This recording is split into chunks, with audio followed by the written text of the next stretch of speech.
This is the Erin Cruz Show. Politics for the people and by the people. With your host, Erin Cruz. Good evening, everybody, and welcome to the Erin Cruz Show. This week, we have a wonderful edition. We're bringing to you some of the live pieces that we did. We wanted to get the word out. We didn't want to hold on to the interviews for a day or 2 days, so we got them out. We're going to be playing them for you again tonight. We also have on with us Antonio Sabato, Juan Hidalgo. We have, Rudy Melendez. That's a replay. And so much more. So make sure that you stay tuned. Oh, and we have some information and song from Songbird, and then we have another video from Real TT 2020.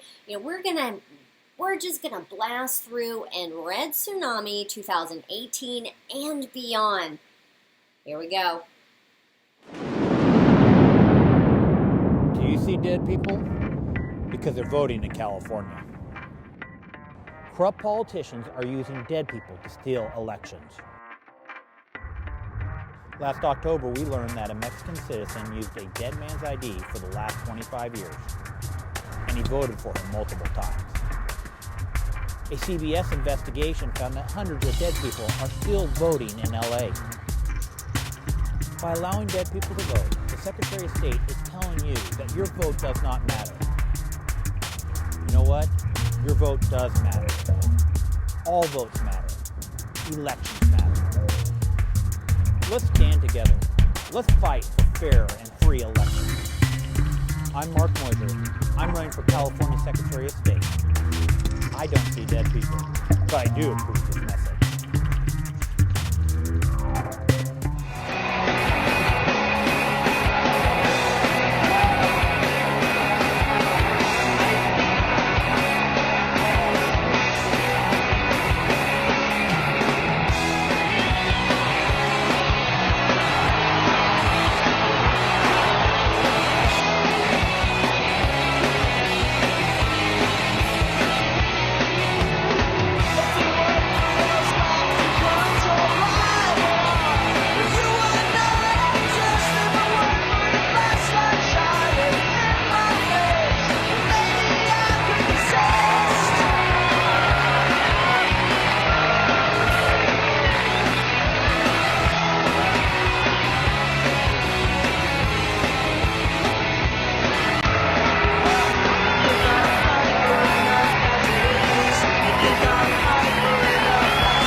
Hello, everybody. We are here live on the Erin Cruz Show. There are only a handful of days left before the general election here, November 6th. We're trying to get a move on. Our regularly scheduled show is on Wednesday, but we're not going to wait till Wednesday to have some of these candidates on with us because they need all the time they can get to get out the vote, build momentum, and get the good word out to the people. Thank you. We have online with us here today Mike. He's running for California State Assembly, District 58. He's running hard. He's running against a very staunch progressive who's lawless. We have a lot of updates. We have an endorsement, right? A new endorsement? We do. For your campaign? A lot of us are very familiar with the John and Ken show on AM 640. Yes. And if you go to their website for the midterm election recommendations, in all of Los Angeles County, they only endorsed one campaign for the assembly. Really? And they endorsed our campaign because it's about replacing somebody who doesn't need to be there. Right. With somebody who wants to get up and go to work for everybody. Absolutely. I am tickled to death. That is wonderful. And you also have another endorsement, don't you? I thought I read that you had another endorsement. No? Yes. No, I mean, they're just adding up. It's awesome. Yeah, the Association for Los Angeles Deputy Sheriffs, Mm-hmm. they endorse very few challengers. Right. And I spent the last 3 to 4 months working with them, getting to know them, and vice versa. Right. And they provided their endorsement for our campaign of change. Absolutely, that's 7,800 deputy sheriffs in Los Angeles County, plus people who work for the DA's office. And that's a competitive endorsement, right? I mean, it's not something they just hand out to anyone. I mean, they really take a look at what you stand for. Correct. Oh, when I went into the interview, they had their binder. Oh, I'm sure they had their binder. These are seasoned law enforcement officers. Yes. There was about a dozen of them. And when I went in there, they pointed to the chair and they said, "That's where you sit." Right. And I loved it because they wonderful. are very, very concerned about what this legislature did to law enforcement. They're very concerned about what it did to us. Absolutely, the people who get up and go to work every day. And the criminals were the victors. The criminals are getting all the breaks. The criminals are getting off easy. Felonies now misdemeanors. Misdemeanors now no big deal. Yes. You know, it's really, really a crime, literally, what Sacramento has done to the U.S. citizens residing in the state of California. And I'm so glad to hear that law enforcement is on the side of what's right and good, as they should be, and on the side of those candidates that will do the good hard work up in Sacramento and serve the people of California and the people in your district.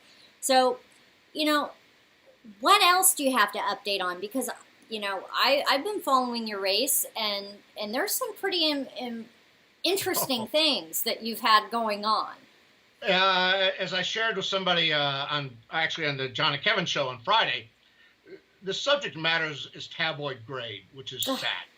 But what has happened over the last 8 to 10 days is my opponent was supposed to go participate in an event at Claremont College. Right. At the last minute, she canceled. She stood him up. And I can only imagine how furious they were, because they had this advertised, they had people showing up, and here, find out she decided not to show up. The more troubling event that has occurred in the last several days, as you know, there's an open, active investigation into the sexual assault. Yes, I do. Yes, I do. A former staffer, alleged that he was groped and propositioned while she was drunk at an event that was sponsored by the Assembly and the State Senate at a softball game. And the investigation is still ongoing. So she partnered up with another member of the Assembly, Assembly member Cork Silva, and then also her husband is a member of the Fullerton City Council. Right. So the three elected officials got together because Danny Fierro, the gentleman that has stepped forward, owns a public relations company. And so they approached one of his better clients and pressured him to drop Danny, not because of performance, but because of intimidation. It's also called witness tampering. So here you got an elected official conspiring with two other elected officials to intimidate a witness while you got an active investigation going on. That right there should enrage voters to realize no more. We need to make some serious changes on November 6th, and this seat is one of them. Well, the deal is this. Mainstream media isn't highlighting the things they should be highlighting today. I'm very proud of those individuals you mentioned earlier who had you on the show to talk about these issues. It does sound like tabloid, but this is real life. This is really going on. Yes. Within. It's a federal crime. Right. For an elected official to intimidate and harass a witness for an ongoing investigation. I hope the FBI has gotten involved because they will stand up to her and her fellow politicians that are trying to intimidate other people, and they will investigate and do what's right, which is investigate, arrest, and have them sentenced to jail, because this is absolutely wrong that a politician is allowed to conspire with other politicians to intimidate a witness. It is, and you know, it's like I said before, it's criminal that you Yes. have people who are supposed to be leaders in their communities Exactly.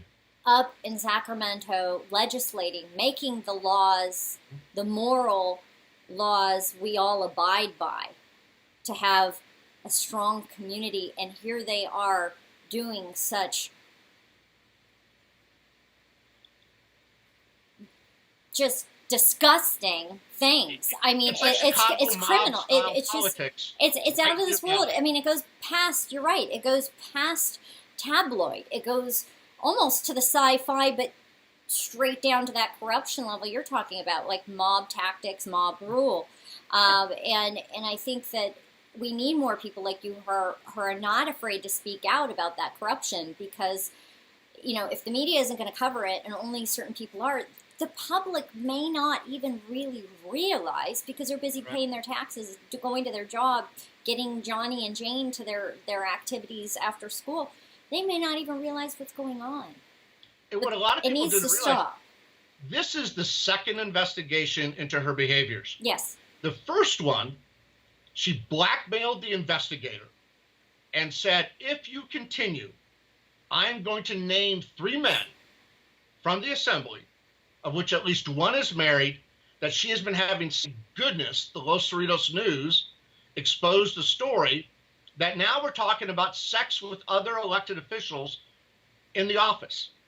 So this whole race, we've got an incumbent that's gone from, I'm going to tell everybody about the men I have sex with in my office that you, the taxpayers, pay for, to now we are conspiring with other elected officials to witness tamper and intimidate a witness. No. My gosh, what's next? Well, you know, this is just, I think this is eye-opening, yes. But this is a reality we all need to face, that these people aren't perfect, and they're far from perfect. They're criminal, and I believe it's more rampant than we know, especially in that progressive left, radical mindset of the Democrat Party, especially currently. You know, we have to be good, solid citizens and do the hard work to get strong people elected. You know, I don't want to talk anymore about the failure that we currently now have in the assembly. I want to talk about you, Mike, and what you have planned to do in terms of looking out for the citizens that are there that need strong representation. So let's talk about the crime issues. Mm-hmm. We cannot go back right now and erase the nonstop bills that got passed that Jerry Brown signed into law that helps the criminals. So what we could do is organize better neighborhood watch groups. The last thing the criminal wants is a lot of people watching them. And so that is part of the plan of, you know, what can Mike go do that others may want to or can't do?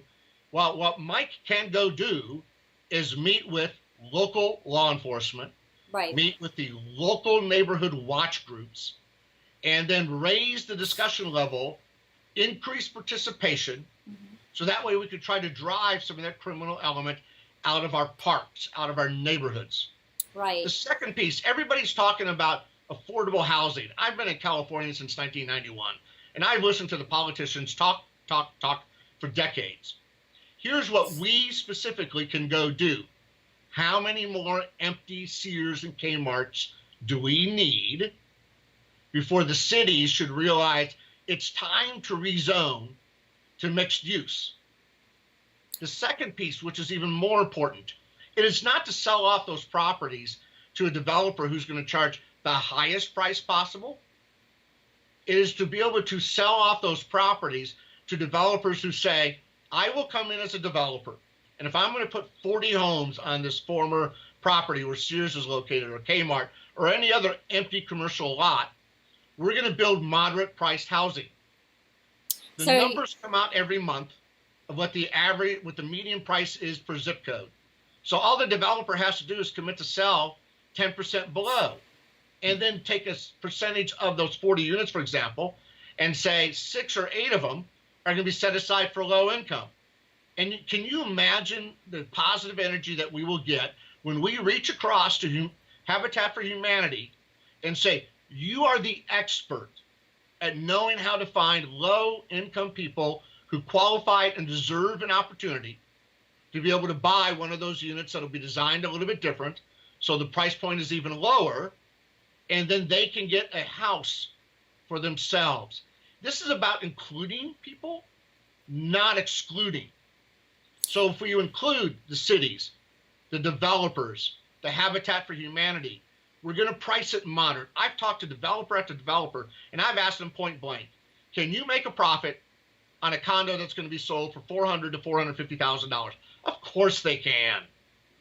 So let's open up those windows of opportunity with the city say, we will expedite zoning in an agreement for moderate priced housing with a set aside for low income. Now, Everybody has a seat at the table. I do agree with you in that, Sacramento has done nothing but regulate business owners, property owners, you name it, to death, pretty much, or at least outside of California. So we do need, especially for those types of situations, permitting, all those things it takes way too long. The process is outrageous. I've talked to many developers as well, Yes. and they just are beside themselves. Other states don't have these issues. Other states aren't this overburdened with government thwarting business, because that's what it is, right? Commerce. California and New York are the only 2 states that export hardworking people to states that have less taxes and less regulation. Right. And So the I proposal has agree to with be, you there. Cities have to expedite the zoning. I don't see any reason why they shouldn't. And I don't even see why the process is as it is currently. It's not serving the people. And in terms of process, there are plenty of places that do it for a lot less, a lot quicker, and a lot more efficient. So What does that say? So I agree with you there. So now in terms of, the crazy legislation currently that we're seeing up there in Sacramento, how are you going to work with those people across the aisle that don't seem to listen to reason? Because that's a big question people have right now. Because I know that what you do, you're not in my district, but what choices you make up in Sacramento impact my life. So for example, I might be concerned, how do you think that you're going to be effective with such a liberal, left-leaning amount of people up there to get legislation passed? Well, a lot of it is I actually want to get on some of the committees that deal with the so-called Me Too issues. Mm-hmm. But here's the difference. They want to address it through identity politics. Right. I want to address it for our safety should be expected. Mm-hmm. You violate our safety, you will meet law enforcement. Mm-hmm. That way it doesn't matter who you are, what class you are, where you work, where you don't work. If somebody violates you, they need to understand they're going to meet the handcuffs. Right, as they should. Go to jail. That's how I want to work with the so-called Me Too people. Granted, they're in charge. That's fine. There's probably not a lot of men who say, I want to go help make sure our children are safer. I want to make sure our children are safer. I've got a big mouth. I'm not afraid to use it. I've been using it for 8 years to help victims of crime after my daughter was a victim of crime. And my sister came out 30 years later talking about how she was drugged and raped. I wear those shoes. And I can look any parent in the eye and say, I get it. I've been there. I've done that. I understand. And so it happens less. It needs to be, there is swift justice. Right. For these perverts that prey upon our children and the perverts that prey upon the elderly. And they need to understand jail is going to be in their future for a long time. And that's how you work with the minority party. Yeah, that's very interesting, because I think that what people lose sight of is that this isn't about Republican or Democrat. This is about right and wrong.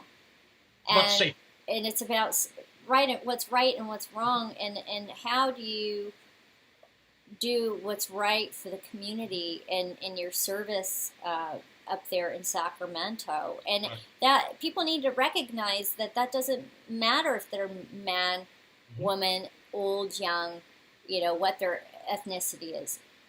They matter. I was at a talk last night, and Pastor Burns said, something we've all been saying for a very long time, but it just was so good to hear it on the stage. All lives matter, Exactly. even and especially the unborn. And I believe that's true. People have to get out of that space of looking at this in an identity politics way. Politicians that do that are wrong in what they're doing. And so I'm glad to hear what you're saying, because this matters. And if you're a mom, this matters. If you're a dad, this matters. If you're a sister, this matters. A brother. I mean, this all matters. Safety is very important. And we do have mass unlawlessness here right now in California. So now I was reading, we're going to kind of go on a little bit back to your incumbent, because I was also reading about how Flint Yes. donated. I don't think there's any other race in California where you have Larry Flint, who's been making donations to my opponent, and Jane Fonda also made a $2,700 donation earlier this month. They I don't maxed think out. there's any other incumbent or challenger who's being financed by Jane Fonda and Larry Flint, except for my opponent. Well, I'm going to put a call out there right now to the people who are listening. If you have the ability to max out your contribution to Mike's Infant River, Thank you. I mean, please just go to his website. You see his name right there. His district is Assembly R. He's a Republican, 58. And go to his website and contribute. We need more Republicans and even independents to stand up for what's right and to back the people like you who want to do the good work. And it only takes a few people to do that to really make an impact, because, you're a grassroots candidate. And Yeah, I do not have an expensive overhead. I don't have a campaign manager. I am very blessed that I have some extraordinarily talented people who are very expensive, who have said they recognize the opportunity to make a change, and they're helping me out. And I'm going to forever be indebted to those that have done that. My wife is my photographer. Isn't that wonderful? So I don't have a separate photographer or somebody doing my videos. It's my wife and her phone. Right. And we're doing it. It's about as low cost as I can get. And so when somebody thinks, can $75 or $100 make a difference? Absolutely. You're right, it can make a difference in my campaign. It can buy you a box of door knockers. I mean, that, and more importantly, it can get ads that are targeted to people who are going to go vote and who are open to a change. You got to remember, Planned Parenthood refused to endorse my opponent. Emily's List refused to endorse my opponent. Equality California refused to endorse my opponent. Teamsters, Joint Council 42, 250,000 Teamster members and retirees refused to endorse my opponent. They have already walked away. So all I'm asking people to do is do the same as Emily's List and walk away. I am not going to embarrass you. I'm not going to have a kegerator. When you come to our office, you're going to find a cup of coffee. Right. Some You're water. going to find traditional family values. I interviewed Mike. For those who are watching right now, you could take a look at his prior interview where we really look at his background and we talk about the basics of who he is. You can also go to his website to find out more and see what he's been up to. But that's what it comes down to, Mike, is that you are a family man. And you hold true to those value systems. People that I'm going to ask for counsel are not people like Jane Fonda and Larry Flint. They're people like Craig Huey and the pastors that he works with. And I also want to make it very clear. If you agree with nothing but maybe one item with me and you want to come to the office to talk about it, it's your office. Right. It's the the people's seat. Yes. I love it. It's your office. I don't care if you're the opposite politically of me. It's your right to come into the office and say, Mike, can you hear me out for 10 or 15 minutes? You're darn right. You pay the taxes. This is yours. Too many of the politicians, like my opponent, feel entitled. There's no entitlement here. It's called get up, go to work, and I'm going to earn Right. the right to be there. Right. Not expect. Absolutely, absolutely. You know, I think that we've seen this throughout the state. I've been working to do these interviews quite a lot for candidates for assembly and for Congress. And the incumbents are lazy. They don't feel the need to talk to the constituents, to go to the town halls or to the debates, or even to a forum where they share their platform, the other guy shares their platform or gal, and people can ask questions. They don't feel like they need to do anything like that. No, they're she's entitled. refusing to do it. They as a matter of fact, Gavin Newsom didn't even put any wording inside of his inside of the general election pamphlet about himself. He feels like he's going to win. That's how self-absorbed they are, and we have to step away from that and go back to servant government, citizen-run government, actual patriot-run government, and back to the people, and not those detached, career, corrupt politicians. Now, where do you stand on the gas tax? We touched on this a little bit, I believe, last time we spoke. Has that been something that's come up with a lot with your constituents? It does, and it's not so much the issue of should we fix the roads or not. Of course we could. It's how we're doing it. And the legislature showed their true colors. Yes. They passed SB 1 because they gave themselves the right to continue to do what they've been doing, which is steal the money. Right. And that's the biggest issue that people have, is they don't mind putting in some extra money if it was really going to where it was supposed to go, and if the money we've already been paying was going where it's supposed to go. I've shared with people on both sides of this issue that Proposition 6 has more to do with how angry people are at Sacramento, and that's what's going to drive it to pass. They are so afraid of this passing, they gave it the craziest title in the world. Yep. The craziest description. Yep. Shows the continued desire to deceive us. And I think that's why we're going to see 6 pass, is not because whether you agree roads should be fixed or not. It's how devious the politicians were in putting this together. They're arrogant. They're absolutely arrogant. Yeah. It's tyranny. Is really what it is, because they're doing what they want to do, how they want to do it, and they don't care who they hurt in the process, and they really don't. They aren't about information, and they shouldn't be in power, frankly. I was also reading about. You sent me a story about SB 1437. Yes. That was hard to read. It's hard because I know people that have been victimized, by gun violence. Right. And now they're saying, on para laws, where the Gaines can take a 15-year-old, say, you are going to go murder somebody, because if you don't, we're going to murder your relatives in Central America. So what's the 15-year-old kid going to go do? Murder. Because they're desperate to keep their mom and dad or their aunt and uncle alive in another country.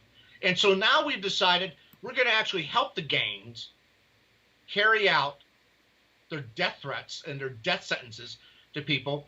Because if you're 14 or 15, we're not going to hold you accountable, and we're going to do it in juvenile court. My God, help us. Well, and then you look at the people that plan. Now all of a sudden, if I help somebody plan a murder, I'm going to be off the hook. I'm going to get minimal time in jail. And then with other legislation that was passed, I can go to court and say, well, I was easily coerced into helping plan this. And if you give me 2 years of state-paid mental therapy, we can come back in 2 years and I will be a changed individual and have my record expunged that I helped plan a murder. Those are the laws. It's just the lawless are running the state, and it's. How do you teach your kids right or wrong? You know what? That's very good question. And in fact, it makes you wonder why those people in Sacramento are doing what they're doing. They're undermining our entire Republic of California, and they're putting the citizens here at risk. It's time for the California citizenry to stand up and to say, no, enough is enough. We're going to elect the right individuals for that office. And those people who are in those offices that have been breaking the law by legislating their way to do criminal acts against the society here, we want to have them held accountable. Because, you know, I'm reminded, and when I read this to you, and maybe people might not agree with me, but I am reminded of Hitler in that what he did was legal in terms of the way he saw it in the systems of that time, in terms of the Holocaust. And the rest of the world didn't see it that way, okay? But in terms of what they did, they built a whole structure around allowing what they did to people en masse. And just because you legislate something or make it a law does not make it okay or right, or in our case, constitutional. You know, it's really important for people to understand that it is about right and wrong. Well, and here's the part that makes me more upset. Wealthier people can shield themselves from the silliness that went on. Working class people, they're the ones that are going to be hammered. They can't protect themselves very well from gains because they can't afford to go live in the nice communities.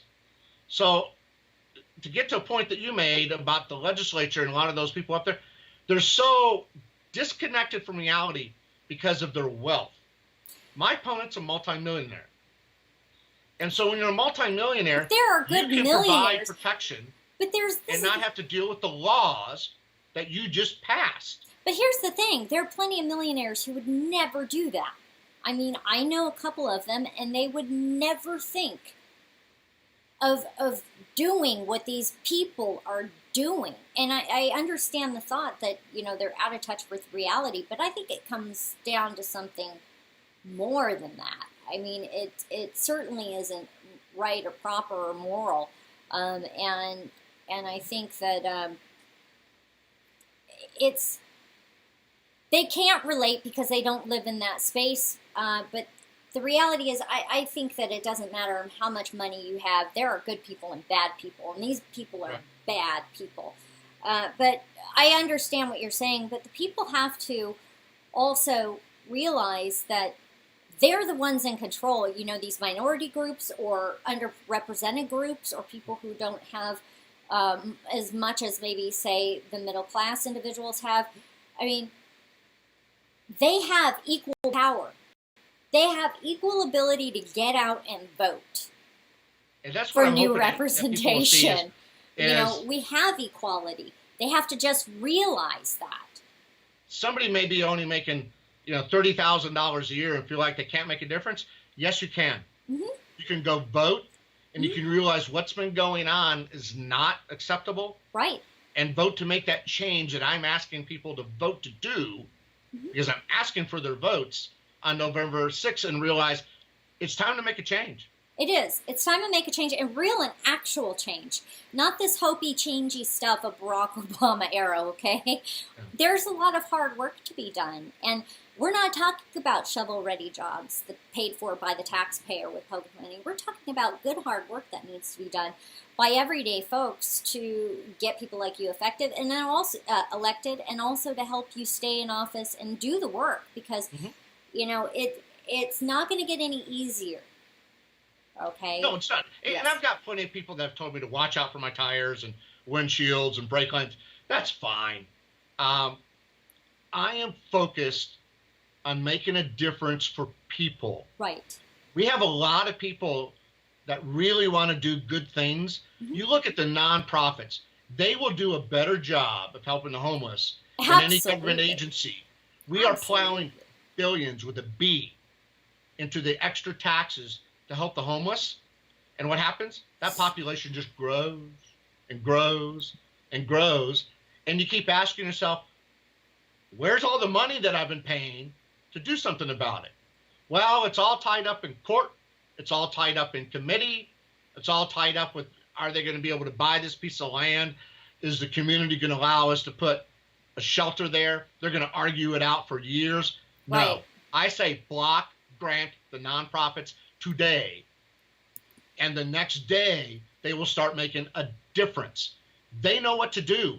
I trust nonprofits to go do the work and then ask the government that gives them the block grant money, audit them. Well, and it's not even their about... audits will come out fine. You'll have a few bad apples along the way, but our homeless population will start to decline because they will get out there and actually do God's work that we should be doing to help people that need help.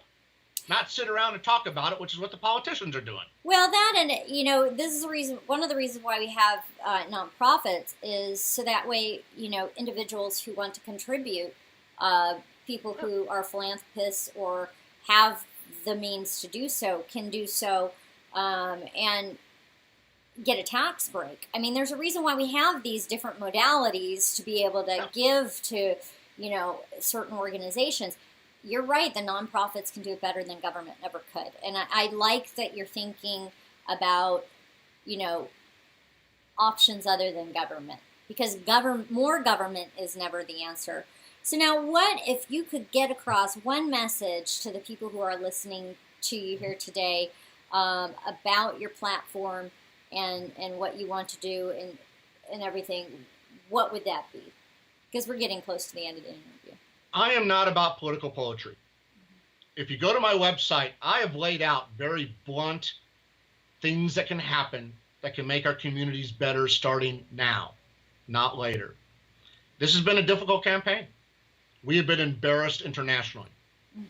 I'm asking to end that embarrassment and go to work. Yes. I want to be out there with people listening because there are a lot of dreams going on, and I hold those dreams right here because that is part of my responsibility as an elected official, is to help make sure the dreams of our moms and dads and their kids have the opportunity to come true. Government's job is to make sure doors get opened and that our society is better tomorrow than what it was today. That's where I'm focused at. I am asking for your help. As you know, Erin running for office and others running for office, this is not easy. So be it. I'm ready to go to work for everybody starting the morning of November 7th. If you'll please do your part on November 6th. Now, can you give them your website real quick? I don't have it up here on the screen. MikeCaresAboutUs.com. It actually shares a lot about my attitude and my message. MikeCaresAboutUs.com. Go there. I can use your $25. I can use your $50. So that way we can get the last ads placed that we need to get placed. Wonderful. Thank you again, Mike, for being on the Erin Cruz Show. We're so blessed to have you on here and doing the good work in your district. And keep us updated. I know there are only a handful of days left. If you need to come on the show and get out some good word, we're here. And we can't wait to celebrate with you on November 6th. Thank you, Erin. Appreciate all your help.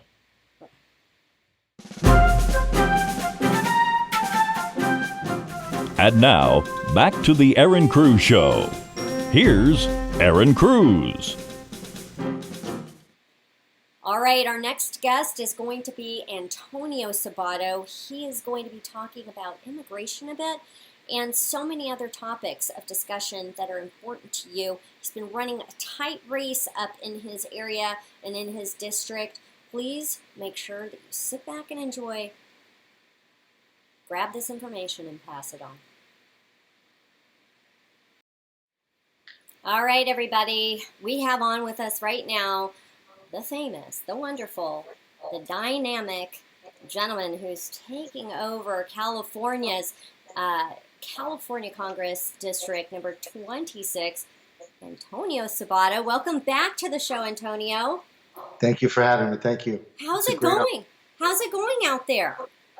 It's going great. I mean, we haven't stopped 7 days a week. We have a walking game going on, grassroots. We're knocking on doors on small businesses. We're going to our law enforcement. We're going to our firefighters, our farmers. I've been doing this a year and a half. I'm looking forward to finishing this strong. We're going to win. America's sick of it. They want a different representation, and they're excited about November 6th.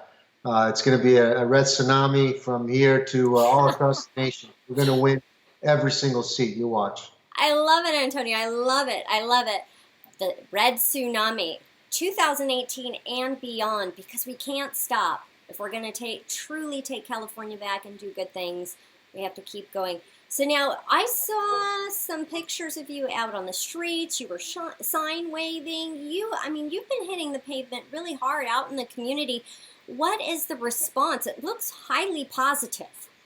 Listen, I love my community more than ever. What I've seen in the last 2 years and me campaigning and finding out about what they really need in a way that I never even could imagine. And it's been such a blessing. The community wants different representation. They want to feel safe at night.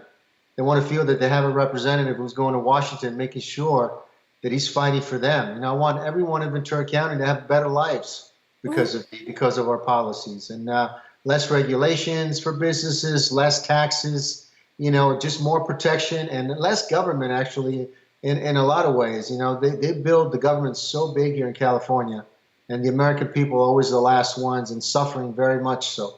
So with me going to Washington, I'm going to make sure that everyone in Ventura County is well taken care of with great respect and honor. And ultimately, I take pride in the United States. I love my country, and I'll do anything I can to fight for it. And we have to fight more than ever. And November 6th, we're going to win big. We are going to win big, all of us together. And this is an interesting angle. For those who are just joining us here, you may have seen Antonio Sabato in a suit, all dressed up on Fox News, really put together and what have you. We're grassroots. We like to get right down to it with the candidates. Antonio did a prior interview where you can learn a lot about his background and his platform. Please take a look at that interview and his website and get really familiar and share his information. We only have just about 2 weeks left until Election Day, and people are already doing the earlier voting.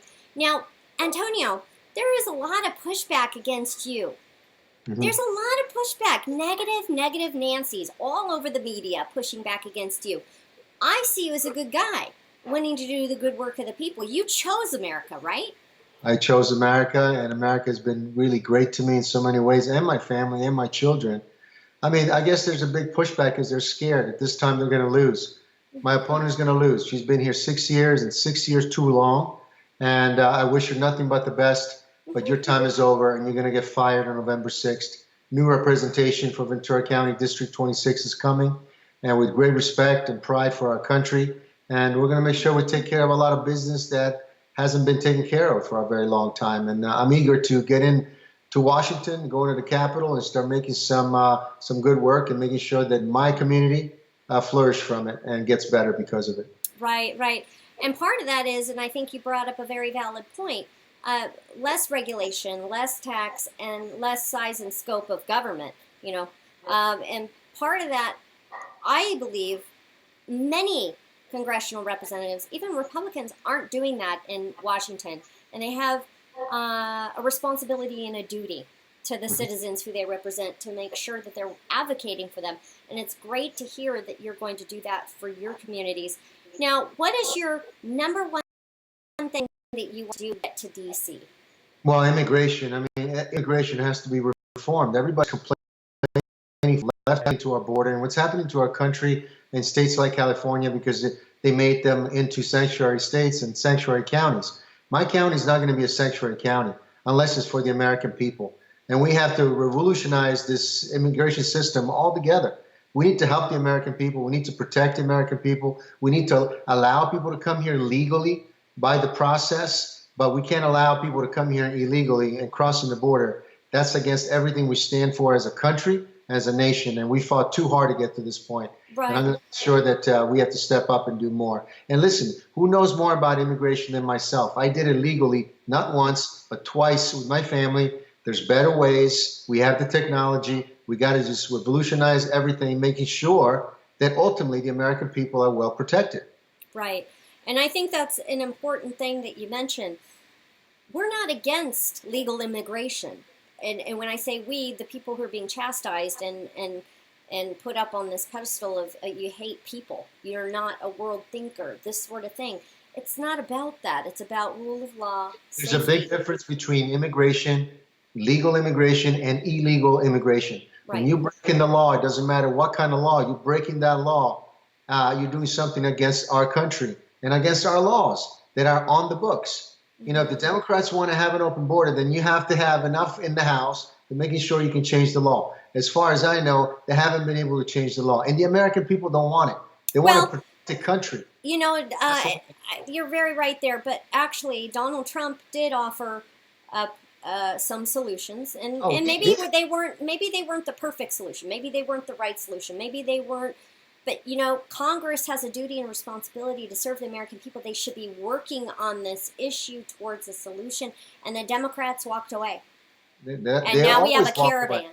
Now we have a caravan. They want an open border policy. That's what they wanted. They've been wanting from day one, and they want to keep doing it. That's why they want to win this election. They want to win this election for all the illegal programs and all the illegal things that they have done all these years. That's what's so important to them. But we have to win for the American people. November 6th is for America and for the future of this country. And we have to elect more people to go to the Capitol to make sure that we have a strong border. And whatever needs to be done, we need to build this wall as soon as possible. You know, and McCarthy has an idea. We passed a lot of bills between the Republican Party and this administration and our president. And like you said, the Democrats said no every single time. So I tell everyone out there, if you're ready to vote, it's about right and wrong. It's not about the parties anymore. And the Republican Party stands for something, stands for pride and honor in following the law, which the other party has never done. And now the American people have seen enough in the last 2 months, and now they're fed up. And right now, November 6th is the most important election of our time because it relates to the future of this country. It absolutely does relate to the future of this country.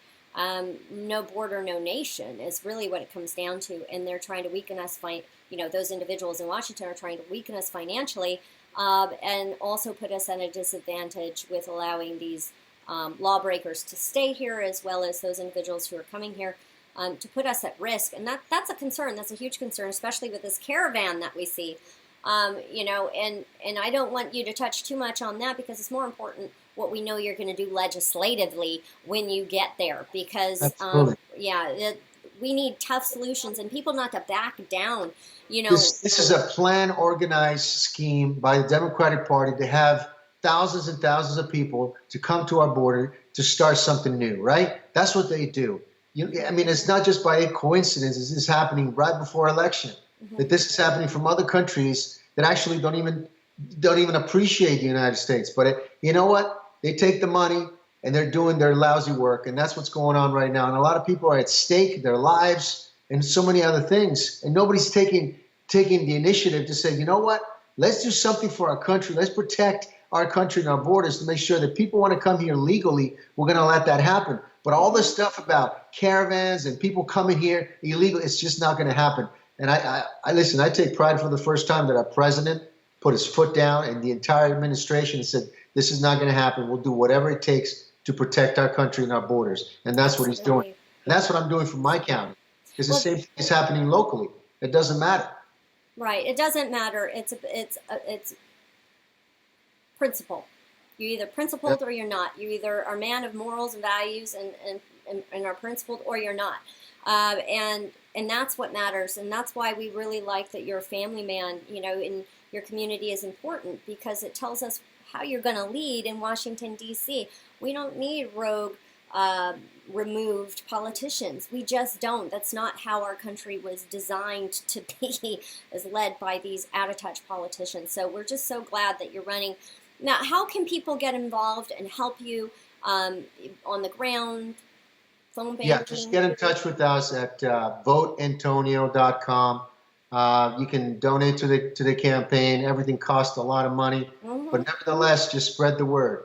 We have 2 weeks to spread the word to vote for Antonio Sabato Jr. at voteentonio.com, because every seat matters, and especially in California, especially because we're so close to the borders, and we got to do more. And we have about 2 weeks to make this happen and win big for America. If we care about this country, if we care about that flag right behind you and the one right behind myself, then we got to fight, and we got to make sure that we win every seat, and we don't allow these politicians to keep opening our borders and doing sanctuary cities and making our lives a lot not, they're just not safe anymore for such a long time.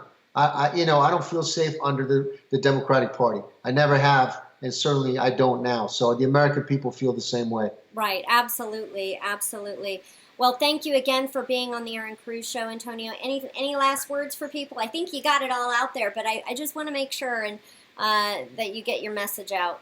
Fox News only gives you 2 minutes. We want to give you 15. I appreciate it. I thank you for that. I just want to say thanks to my community, to America. Every single state has donated to us, and being part of this is a national race. I take pride in that, and I take pride in being surrounded by Americans, by patriots in the greatest country in the world. And I bless you. I send you nothing but God blessing to everybody out there, and thank you so much from the bottom of my heart.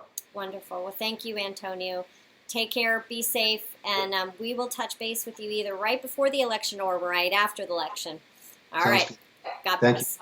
You. Bye-bye.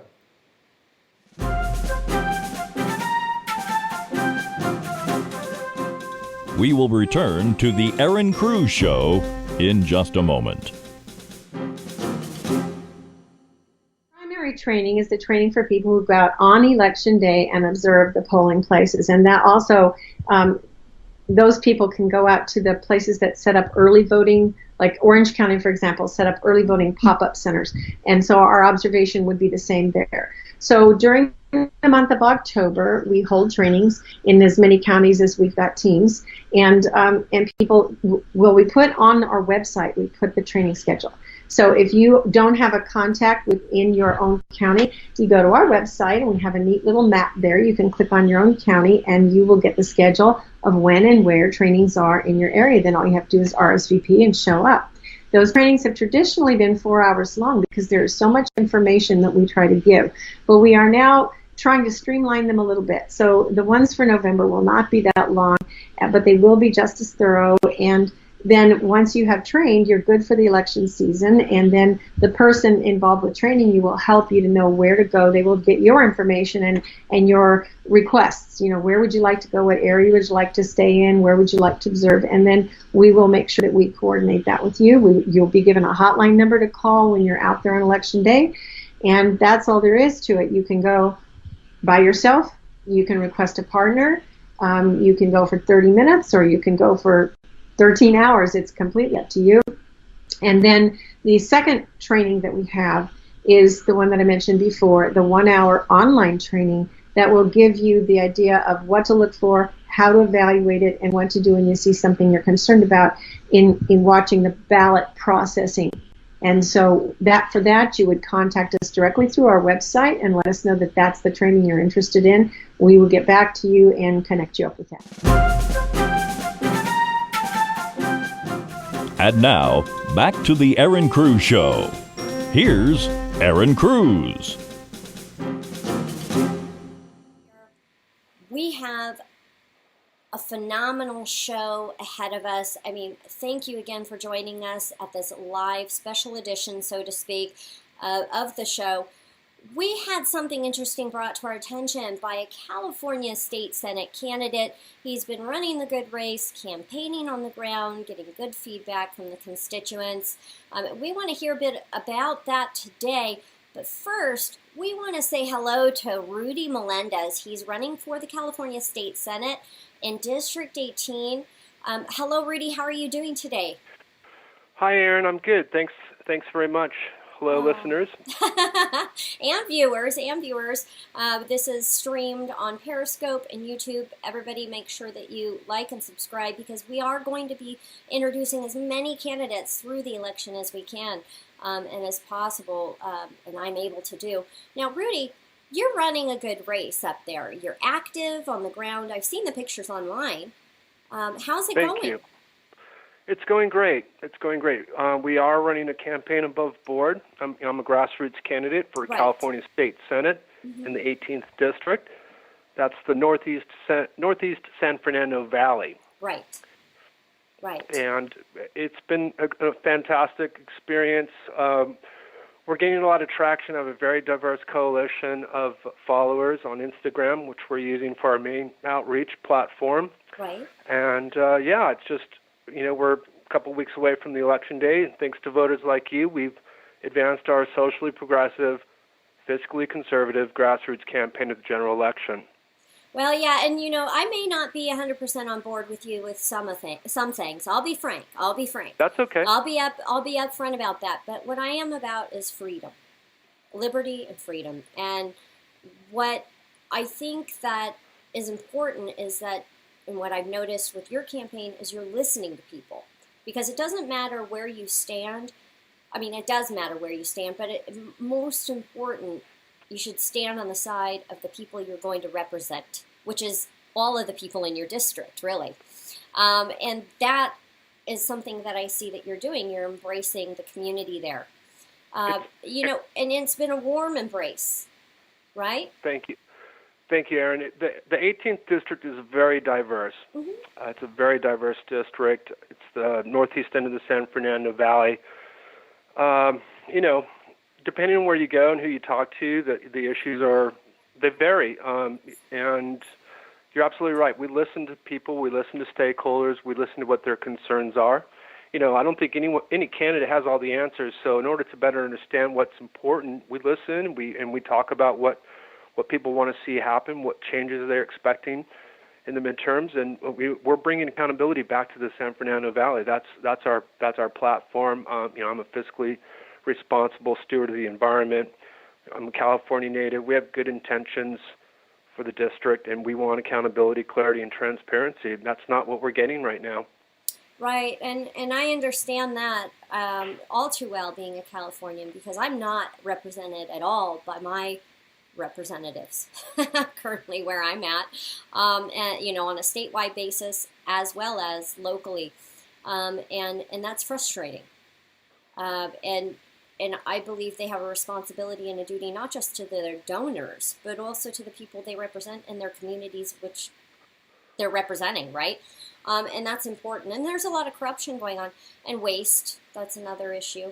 Now, tell me a little bit about what you experienced recently. I mean, we've been trying to connect with you to have you on the show, and we're really excited to connect with you. But last night was something else, right? You encountered an issue, something you didn't expect.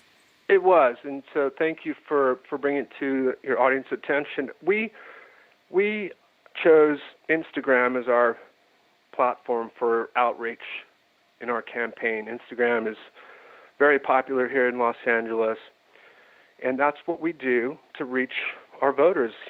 People can come to our Instagram account. It's Melendez for California Senate. They can see, who I'm following, kind of get an idea of who I am as a person. They can see who follows us, and we post to 800 different accounts, right, and comment and like and make comments and advocate for what we'd like to see happen in the district in California. And you also post about where you're going and what you're doing, and then you also post about awareness of certain things, and one of those things happened to be getting out the vote, right? We did, and we do, yeah. So, one of the campaign accounts that we follow is the California Secretary of State IG account. I noticed yesterday when I was posting about the deadline for voter registration in California that it appeared to me that the California Secretary of State had blocked our campaign account. And if you're familiar with Instagram, if you go to a campaign or an IG account and you don't find it, it means that you've been blocked.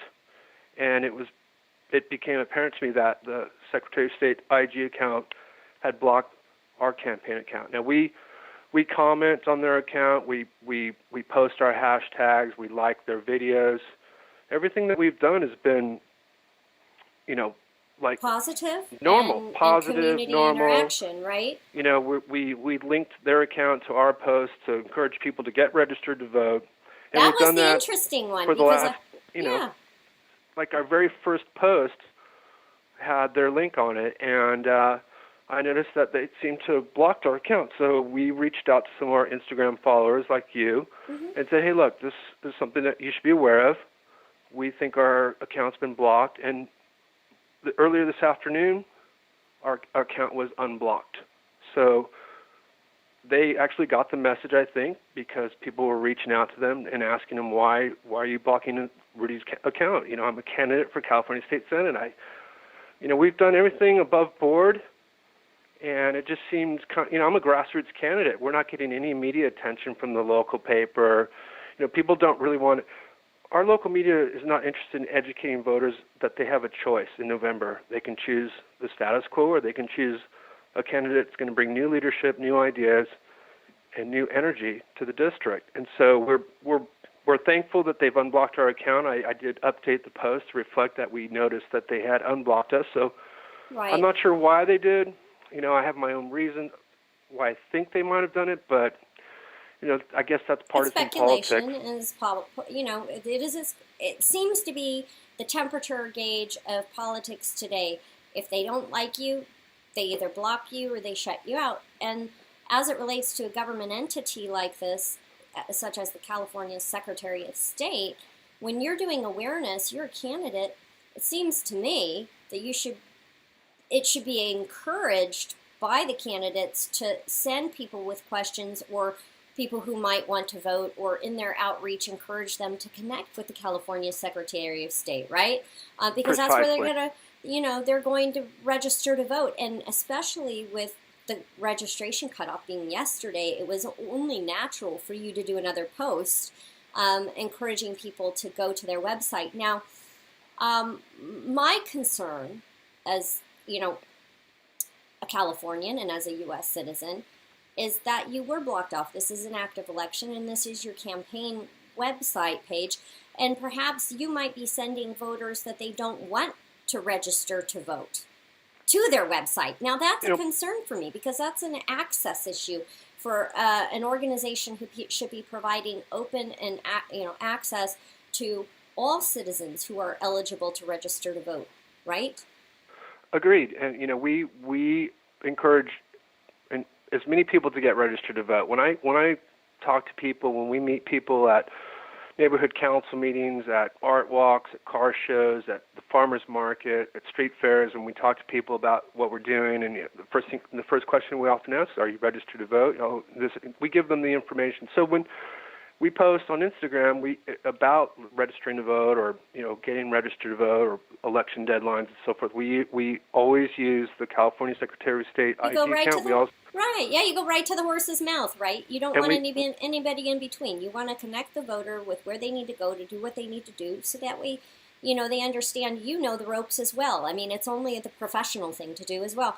I mean, so for me, it's seeing what you went through. It was upsetting last night to me.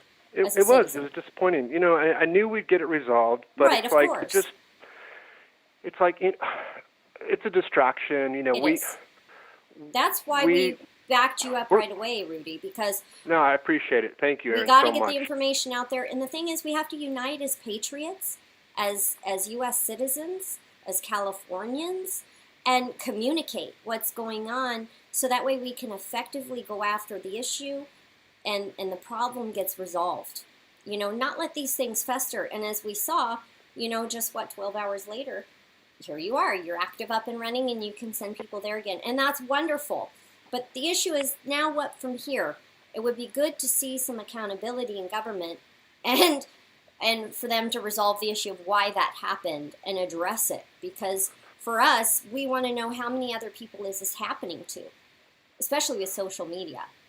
Well, we reached out to them through Instagram and asked them, through direct message, can you explain why you blocked our account? At this point, we haven't heard back from them. Right. I hope that we will. I don't know if we will. We gave them an opportunity to respond, right. And I think it's important that they do. We also, just to be transparent, we also use the LA County Register Recorder IG account for outreach as well, when we link our accounts and talk about election information and dates and so forth. See, and that's we noticed, wonderful. After the primary back in June, you probably read that the LA County Register Recorder had quite a few problems with the voter rolls, and they quite a for few. a while, over 100,000 issues on the voter rolls. People who were left off and made to vote provisionally. There were, among other issues that they had, there were problems, and all of those need to be resolved as well. But I think this is a long-term issue. There absolutely were problems. I am a vote-by-mail candidate. I never received my vote-by-mail ballot in the primary. I went to the Register Recorder's website. I followed their prompts. I typed in, hey, look, I haven't received my vote by mail my vote by mail ballot. Right. By the way, I'm also a candidate in the election, and I got an email response saying, "No, we apologize. We'll send it to you right away." I still never got it. In fact, I'm still waiting for my vote by mail ballot for the general election. So this is a big issue.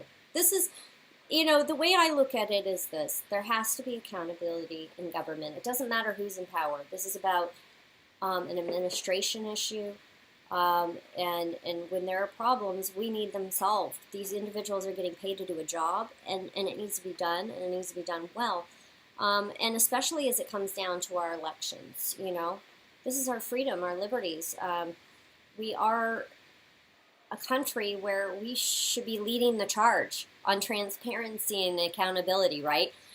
So Absolutely. when you go to the California State Senate and you're elected, what will you do to help address some of these issues? Is any of this a priority for you, given what you've seen here in the state and how things are operating? Well, yeah, absolutely. California has a lot of problems right now with local government, county government, state government. Right. It's very inefficient. It's bloated. We have substandard delivery of basic services on virtually every level with, like public works projects, Caltrans. It's just...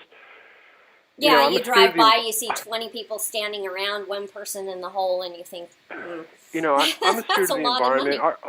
Our first goal is to get our community cleaned up. That's like so important to me personally. Also, when we talk to stakeholders, they want their community cleaned up. They want the storm drains unclogged. They want the streets cleaned. They want the trees trimmed.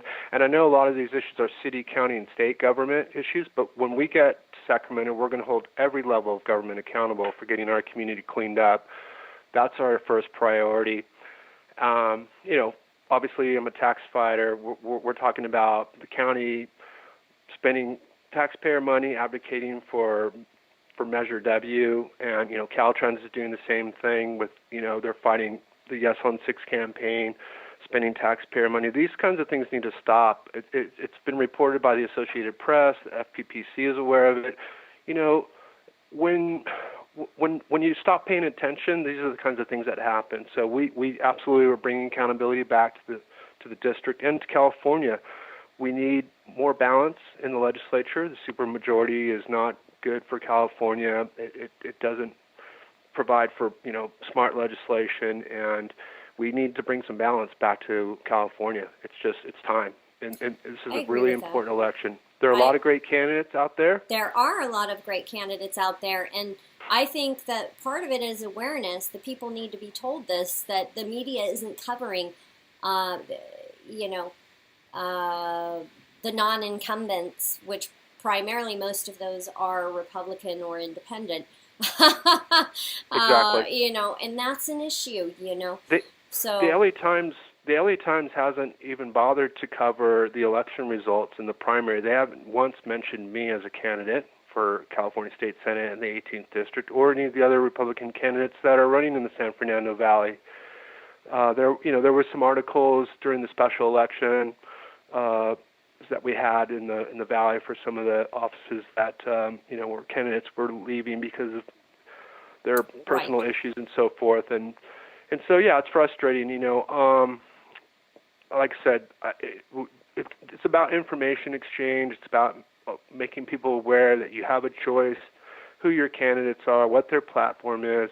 I'm a good guy. I have good intentions. I'm a California native. We understand what's important to California: good paying jobs, economic prosperity, and environmental stewardship. That's our message. That's what we talk about. Safety is an issue too, because crime public is an safety, issue. Yeah, of course. We all know that AB 109, Prop 4757 have not been good for California. Crime's going up. We talk to our senior lead officers all the time in our community. 8 out of 10 calls they get now are dealing with the homeless. They're not available. They don't have the resources to fight crime because they're dealing with the homelessness issue right now. And our opponent drafted this SB 10 legislation, which is, going to be potentially a disaster. It's already affecting the industry. It could kill 10,000 jobs or more. It's going to create, if it goes through, and there's not a referendum, you're going to see county governments coming to you for a tax raise to pay for this new level of government bureaucracy. We need candidates who are tough on crime, that support law enforcement, and smart legislation that keeps California safe. Absolutely, public and safety stable, is very, very because important. when the community is safe and secure, when it's stable, it's operational. It will be prosperous. People are able to do their jobs, raise their families, and live good lives, and that's important. That's important. So now, where can people learn more about you and your campaign? If you could give them your website, and then we're going to go ahead and close up. We're getting here to the end of the interview. Thank you, Erin. So if you'd like to reach me or find us online, our campaign website is rudymelendez.com. And if you'd like to find us and join us on Instagram, it's Melendez for California Senate. Our office line is area code 818-761-1773. And those are the three avenues that we're asking people to reach us at. That's what grassroots candidates do. I'm an army of one, Erin. My biggest support is my wife. She was my first endorsement. I saw that I've been watching you for a while on Instagram, and you're out there though. That's what's important. We need people who are going to be citizen representatives, servants to the people in the communities which they live in, and that's where it's at, Rudy. That's where it's at, and that's where you are. So, I want to mention, too, real quick, Erin, that we have been endorsed by the California GOP. We were recently endorsed by Carl DeMaio, and Roger Sage, who was a Democratic candidate in the contest for State Senate in the 18th District, has endorsed me. Interesting. We have a broad coalition of people that want to see us get elected. They believe in our message. They know we have good intentions. We're gaining traction every day, and we're bringing accountability back to the San Fernando Valley. That's our mission. That's our goal. That's our message. Well, stay safe out there, Rudy. If you need anything, please always let us know here at the Erin Cruz Show, and the other Patriots Online who are hopefully going to be following your Instagram account and looking to get more information from you. Godspeed. Take care. Thank you, Erin. We appreciate your support. And since you've been following us, we've gotten new followers up just the past week. So Wonderful. We really appreciate what you're doing for candidates like ourselves, and we wish you all the best. And to the viewers and the audience today, thank you for your time. Please consider finding me on your ballot. My name is Rudy Melendez. I'm your candidate for California State Senate in the 18th District. All right, Rudy. Take care. Thank you, Erin. You have a good night. Good night. Bye-bye. Well, there you are, folks. Rudy, he's fighting the good fight. As I've said before, I may not agree with all the candidates that come on the show on all their platform. But the deal is this. We have a communist progressive left ideology that is currently festering up in Sacramento, and it has to be stopped. We need balance. We need people who are ready to lead and take action. And when we see that entities like the California Secretary of State are impeding on the ability for people to connect with them in an effort to silence somebody who they might see as a pest who's running for state senate, we are going to be right there. We're going to be helping to get the voters the information they need, because this is it. If we don't have access to information, what do we have? Where will we be as a nation, as communities, as families? All right, everybody, God bless you. God bless California. And God bless the United States of America. See you tomorrow night on the Erin Cruz Show, 7 p.m. Pacific Time.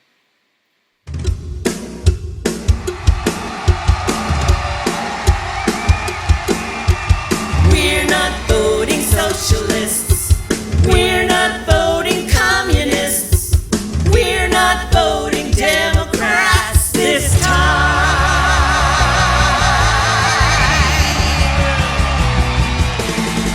This time we take the lead on securing our nation's freedom.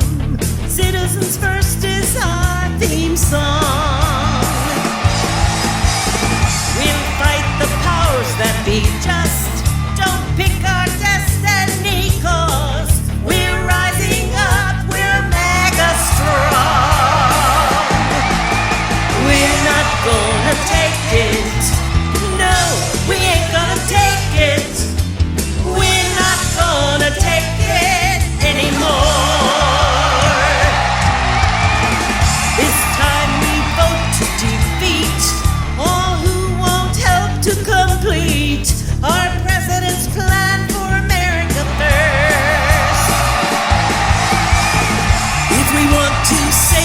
nation with less communist infiltration. We must vote red November 6th.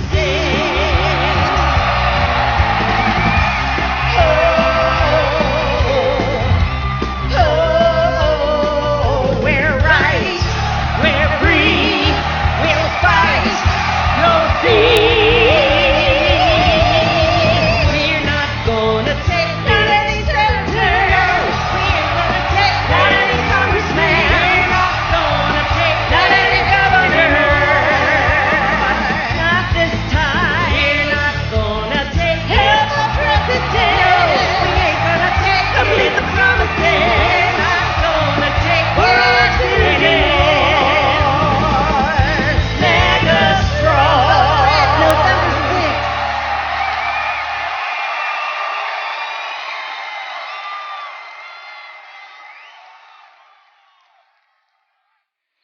We really hope that you enjoyed that song from Songbird. She really puts a lot of effort into her music. Please go ahead. You're going to see her link to her music down below in the chat. Click it, open it, watch some of the other music she's put together, and share them with your friends and family. She With less communist infiltration, we must vote red November 6th.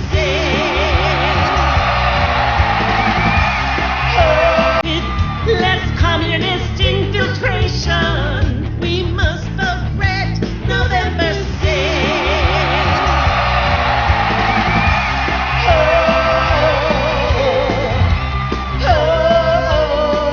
We're right, we're free, we'll fight, you'll see.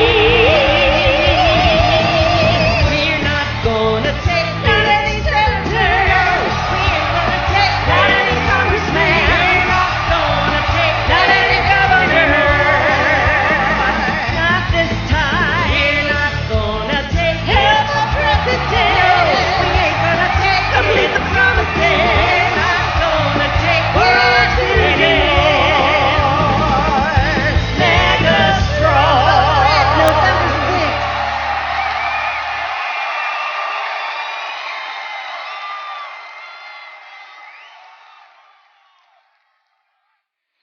We really hope that you enjoyed that song from Songbird. She really puts a lot of effort into her music. Please go ahead. You're going to see her link to her music down below in the chat. Click it, open it, watch some of the other music she's put together, and share them with your friends and family. She definitely has a strong message to help make California and make America great again. On to our next.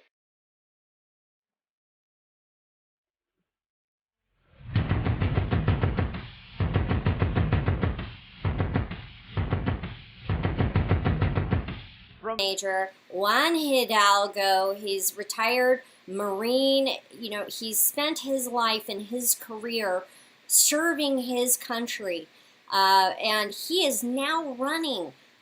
It's the most amazing district, our border region, the place in our state of California that needs the most help and the strongest point of representation. One of the best seats where I believe we have a chance to truly take back California and put new leadership in place. Welcome to the Erin Cruz Show, Juan. We're so honored to have you on with us here today. Erin, thank you for having me. God bless you. God bless America. And I just have to make one correction, if you don't mind. Yes, absolutely. We're not new leadership. We need to put leadership, because the guy that's in there right now has, yeah. There is no leadership no there. leadership. We've talked about the definition of leadership. Yes. Yeah, we're going to put some leadership in there, and we're going to bring prosperity back for all people, the 51st Congressional District. To have leadership and strong representation. So now, how has the race been going? I mean, how are people really responding to you out there on the ground? You know, I took a break. I got people out on the streets right now. We're down here in Palm Avenue, Imperial Beach, Palm and Saturn, and I can see them out there right now because they're out there. I got people waving signs right now, and really the community is really they're fired up, huh? And many of them, Yeah, they're telling us, you know what, we don't care, and we're telling them we don't care about party either. I'm a proud Republican. No secrets about that. But you know what? We need somebody in there that will work and provide that real leadership that will work for all people. And the fact of the matter is, the do-nothing guy that is in there right now doesn't work for anybody. So all those Democrats out there that say that, they say that they can only vote for a Democrat. Nonsense, because if they vote for that guy, it's a wasted vote. He doesn't work for them. I will work for all of them. And there's room on Team Hidalgo. There's room for us to grow and to take care of all Americans. That's the most important thing. You know, that's one thing we learn in the Corps and we teach is that, you know, we have to be colorblind. We shouldn't worry about the party. We're not worrying about that. We're worrying about Americans. And like you said, and I'm going to keep reiterating, is that we're going to work for all of these great Americans, because for the last 6 years, they have had no representation, none whatsoever. The 51st district has been left behind, left in the dust, and it's a district that's so diverse, and it has a lot of needs in terms of how diverse it is. It's a huge area. I mean, if you could explain to the people how much ground this covers, it's a giant area here in California. Yeah, it's huge. Some of the areas that are often forgot about, Skyline, up by Federal and Euclid, you know, all these areas, you know, Imperial Beach, National City, Chula Vista, if you go out to Campo, Boulevard, the entire Imperial Valley, many of these people feel, and rightly so, they feel like they have been neglected. And they have for too long. And now, like I said, it's time to put someone to work for everybody. You know, if you think about it, one of the biggest issues in this area is jobs. You know, people need jobs out here, and they need meaningful work. They don't want handouts. The vast majority do not want handouts. Right. But this, the do-nothing guy that's in there, the do-nothing politician, okay, Vargas, I'll say his name once. One time. Well, let people know who's not serving the area. I mean, they need to know that line item is going to have Mr. V, do nothing, and Mr. Do Right, do everything, strong leader Juan Hidalgo. That's the right one. That's what you say, right? The right one? That's right. The right one, you know, because we both have the same name. He's the wrong one. I'm the right one. Right. And what we're going to do is we're going to bring that unemployment rate down. Right now, the unemployment rate is at an appalling 11%. When the rest of the country is really low. Yeah, 3.7, 3.8. Okay, but not here, because that guy, the do-nothing politician, is a poverty pimp. He wants to keep people in poverty so that they continue, and he thinks they'll continue to vote for him that way. Well, I don't want anybody in poverty. I want our people in the district to be prosperous. Them, their children, their grandchildren. That's what we're going to do together. We're going to bring prosperity back to the 51st district. We're going to bring jobs back here. We're going to bring better education for their children, their grandchildren, and we're going to bring public safety. I'm right here in Imperial Beach right now, and if we just go a short distance, we'll see the sewage coming into the United States, and that must stop, and it will stop when Hidalgo is your congressman. So we got 14 days, 2 weeks to the day, and some people are voting already. Yes. We need to let them all know, Hidalgo, vote what your conscience. Don't vote what those pundits are telling you, and they're telling you, don't vote, we got to vote. You know what? Hidalgo's I like that. Work. You have nothing. Vote your conscience, right? Vote your conscience. Now, let's get to your conscience. Tell me, I mean, we did a pre-interview there. We did a pre-interview for just a few minutes, and you told me something really horrific.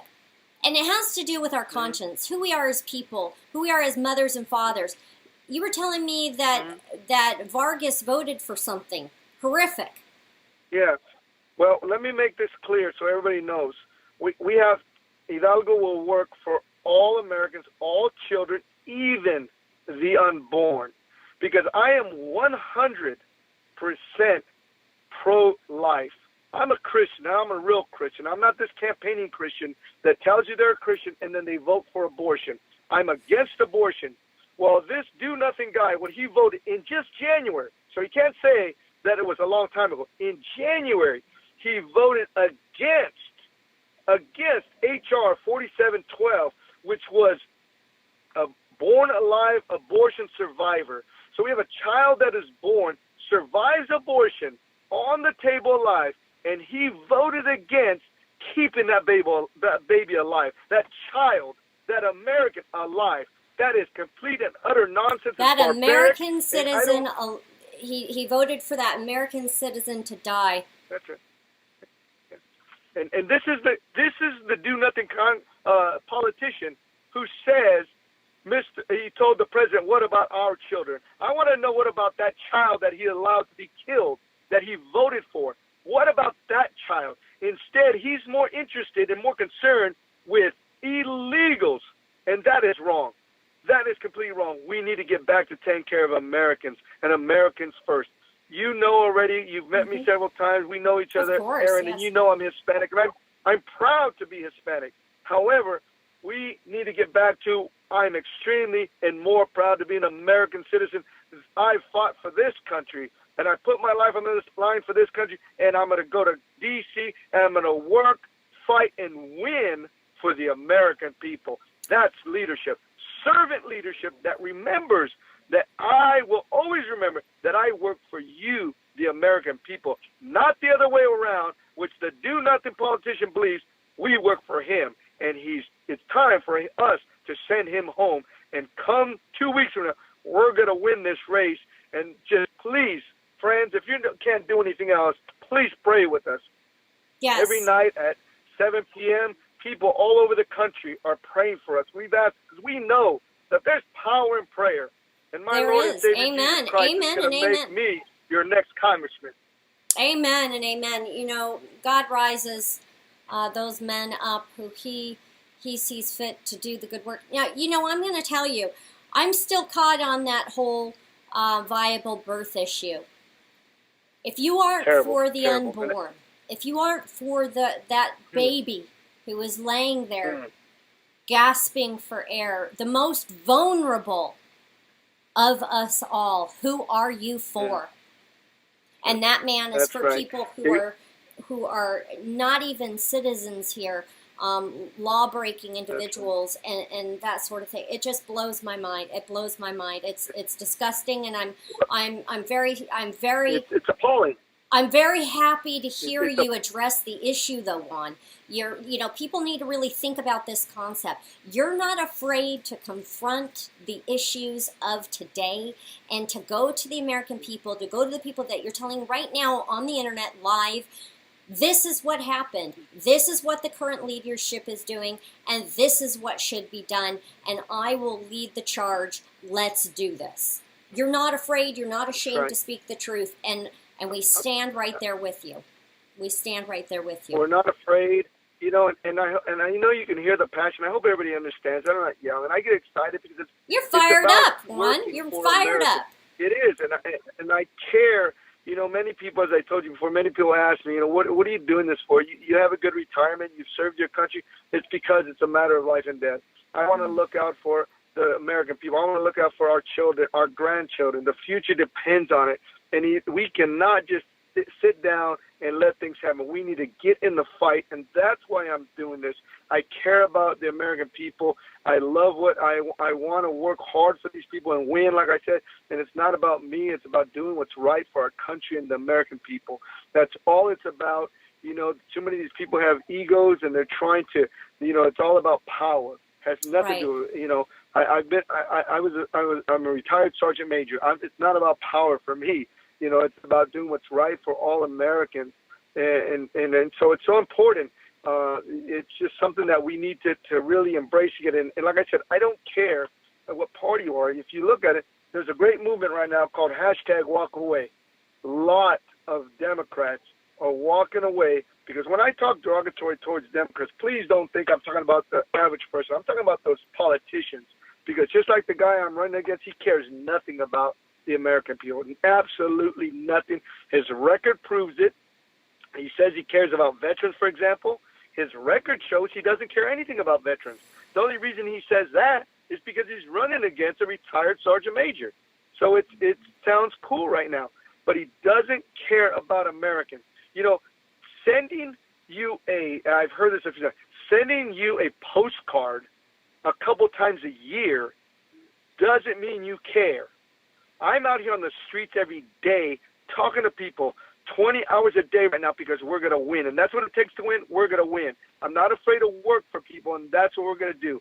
You know, next time they get the postcard or the Christmas card that he doesn't even write himself, now he's employed his children to write, look and see who's paying for that. We, the American taxpayers, paying for that. He can't even get the, you know, he can't even use other funds. Instead, that's why, and I'm going to back up real quick. We talked about, you know, right to life. I'm 100% pro-life. Right. Why does he support abortion? Because Planned Parenthood gives him money. Why does he support these others? That's the truth right there. It comes down to money and power, and those people are helping him. Right. And this is about the people and our most vulnerable. That's right. And that's right. And I tell everybody right now. Somebody says hardworking truth. Somebody says you're speaking the hardworking truth online, and I think that that's true. I think that that's true. You put your backbone into this. I mean, and you're just putting out the effort. You're out there every day. Tell some of the people who are listening today some of the outreach you're doing. I mean, you're caravanning. You're going through the communities, right? We are running about 20-hour days right now. A quick little how we ran this last weekend. Saturday night we were in Imperial Valley, which is a 2-hour drive, part of my district. We had to come back because KUSI local news station asked to be on first thing in the morning, 6:40 in the morning. Great job, by the way. We drove back 2 hours. Thank you. We drove back. We got home about 12:30. We got up. We were on station at KUSI at 6:30. We interviewed with KUSI. We had a drive back to Imperial because we were asked to come back and speak at Calvary Chapel in El Centro. We made it back in time by 9:30 to get there, speak to them. We left there at 12:15 and we had to get back in time for a fundraiser in San Diego at 2 o'clock. That fundraiser didn't finish till around 7, 8 o'clock. We got home late that night. Yesterday was a full day out on the street, and then I had to go all the way back to Imperial, to El Centro for an event at 6:30. But before that, I had a radio station that I had to meet at Imperial, and then on to the event at last night. We got back home last night from Imperial Valley about 12:30 after doing paperwork and doing work with our team. I think most people probably went to sleep about 2 o'clock in the morning. Right. Up at 6, ready to hit it again. And then now you're out there. You're out in the streets again. And now you're on with us, and you're gonna be heading on out tonight. I'm sure you have something else. I mean, people need to understand you are working hard, and you're not gonna stop. This is Juan. Juan has a lot of energy, folks, and I know you can hear it. And he's gonna work hard for the 51st District, which has its diverse issues. Go ahead. And one thing I want to make sure that we understand, and I know very clearly, I never confuse efforts with results. Right. Okay, I'm a results-driven man, and I'm a problem solver. Right. So we're going to work hard, but working hard doesn't mean much if you don't get anything done. Like the guy in there, he can say he did it. We don't see anything that shows for 6 years, not one thing. I'm confident your hard work will result in a good election. Because we're going to work. We work hard. We know how to work smart, and we know how to get things done. And that's what we'll do in Congress. Like I said, they have nothing to lose. They're going to watch this, put us in office, and see how much we get done. And we're already working how we're going to get these done, how we will stay connected to the district. Mm-hmm. Because just because you go to D.C. doesn't you shouldn't, like that guy who is completely disenfranchised with the people of the district. You got to stay engaged, and I'll do that. And my team, we're already planning how we're going to do that. But we need your help right now because we need to get there. Right, we need people to check us out on Hidalgo. We need people to go to HidalgoForCongress.com. That's our website. We can go to Hidalgo for Congress on Facebook. Like us. You can make contributions. Any contribution that helps, we make it work. We are very frugal with the money because we know people give their hard-earned money to put us in Congress, and we're working hard, and we're going to put more work. Like I said, we got a lot to do in 14 days. 14 days is a long time. We're working. We're going to get it done. And the best thing is, one of the best things is I cannot tell you how many people stop me on the streets now. And it's really a blessing. It's God talking to us. and saying, they don't even know me from anything many times. They say, you know what? God is going to put you in there. We can see it. We can feel it. And this is average people just, it happened to me today that a lady stopped me and tells me, you know what? The Lord is telling me to tell you this right now. You're going to be in there. You're going to be in there because we know that we can see the presence of Jesus with you. And, I know there's people that don't like that. I really don't care because I'm never ashamed to talk about my relationship with my Lord and Savior, Jesus Christ. And that's important as well. I think that people lose sight of the faith and the convictions that come with it, and we have to get back to those fundamental value systems and see why we have so many issues in Congress. Part of it is we have immoral people in Congress. We need people who are moral, serving to protect our liberties and freedoms. And Christians need to help, because right now the left, the loony left, has done a good job of getting people to be quiet. Because the fact of the matter, it's not an assault or a war against religion. Right. It's a war against Christianity right now, because they try to silence us. Anytime you say, just like I told you, because people try to tell me I shouldn't talk about Jesus. If I was a Muslim, they wouldn't say a thing. And right. I don't care if you're a Muslim. I don't care what religion you are. That's your freedom of religion. But right. Don't tell me as a Christian that I can't tell you how proud I am to be a Christian either, or exercise my religious beliefs. Right, absolutely. Amen and amen. Well, what our hope is and what our vision is you're going to carry on being the person and the man you are. And in Congress, you'll be just as vocal as you are today. And we will start seeing more things get done, because right now we have a Congress who isn't serving the American people, and that's Republicans included. And we have a lot of work that needs to be done. President Donald Trump needs help up there, and but part of it is they're too afraid to talk. It's an election year. You can't be afraid to talk. And you also need to be able to take action. And so we have full confidence in you that you'll go there, you'll continue on your good work, have that loud voice, and take action. Well, you know what? Thank you, Sergeant Major Juan Hidalgo, for coming again on the Erin Cruz Show. And if, before the election, if you need to connect with us, we're glad to put you on and connect you with the people. We need to get out that vote. Keep up the good work. Erin, thank you, and you're a good friend, and I appreciate your support. And anybody that is out there listening, again, remember, HidalgoForCongress.com. We're here to serve you. It's not about me. It's about servant leadership, and we're going to serve the American people proudly. We won't let you down. We're going to do the right things. You're not going to hear, after I'm elected, you're not going to hear that I'm in a scandal or that I'm doing something, because I'm always going to fall back on what's right, and I'm not a politician. I'm a man, a citizen that wants to work for you, the great American people. God bless you, and God bless America. God bless you, Juan, and stay safe out there, and God bless America. Be safe. Thank you. Tell everyone hello, and keep up the good fight. Bye. Thank you. Bye-bye. Well, folks, wow. I mean, here we are. We have this wonderful man who's running. He needs your help. Please go online if you can today to Hidalgo for Congress. Go ahead, contribute to his campaign, get connected. He needs as much help as we can get him. Again, he's in the border region, the 51st District here in California. He fought a tough primary. He's fighting a tough general. We've got to help people like him get in Congress. I'm telling you, there's going to be a red tsunami 2018 and beyond, folks. So keep spreading the good word. Make sure you like and share this video on Periscope. If you're on YouTube, share it as well. Thank you to our many partners and friends in China for your strong commitment to growing the economic and cultural ties between our two great countries. I'm especially pleased that California's first trade office has its home in Shanghai, and I have a very special connection with Shanghai.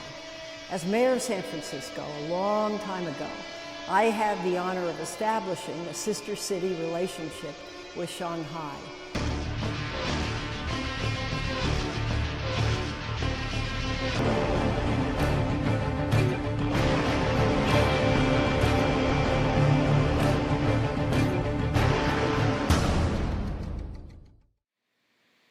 Thank you, everybody, again for joining us for another The Erin Cruz Show. We are going to have special election coverage next week. As you know, there's not much time left, so look throughout the week for live coverage on Periscope, on Twitter. Facebook Live is going to be having some shows, and also on our YouTube. You can catch all of the archives on iTunes. Where do you go? ErinCruz.com to the Erin Cruz Show tab. Everything can be found there. You can subscribe, you can like, you can share. But please make sure you stay connected and also share these videos with family members. We have them downloadable. Go ahead and download them. All right, everybody, get out the good vote. Make sure that you help your friends get off their couches and get out there and mark the box. God bless all of you. God bless California. And God bless the United States of America.